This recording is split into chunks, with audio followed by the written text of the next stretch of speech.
1886 সালের 1 জানুয়ারি অর্থাৎ আজকের দিনে ঠাকুর শ্রী রামকৃষ্ণদেব কাশীপুরের উদ্যানবাটির দোতলার ঘরে অবস্থান করছেন। ঠাকুরের গলার ক্যান্সার সেই সময় মারাত্মক রূপ নিয়েছে।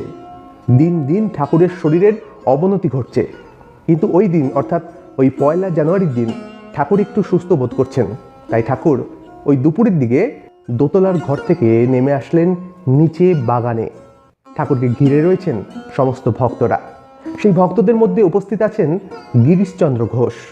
ঠাকুর নিচে নেমে এসে প্রথমেই গিরিশবাবুকে জিজ্ঞাসা করলেন, আচ্ছা, তোমার কি মনে হয় আমি কে? গিরিশবাবু বলছেন, আপনি মানব কল্যাণের জন্য মর্তে অবতীর্ণ হওয়া ঈশ্বরের অবতার। এই কথা শুনে ঠাকুর বলছেন, আমি আর কি বলবো। এই বলে ঠাকুর আস্তে আস্তে ভাবস্থ হচ্ছেন। ঠাকুরের সমাধি হচ্ছে।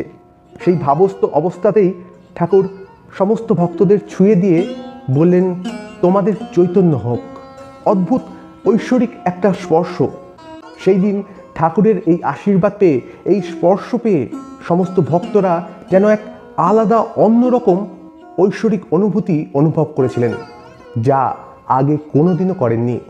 সেই ভক্তদের মধ্যেই অন্যতম একজন ভক্ত রামচন্দ্র দত্ত, তিনি প্রথম ঠাকুরের এই অবস্থাকে কল্পতরু বলে আখ্যায়িত করেছেন।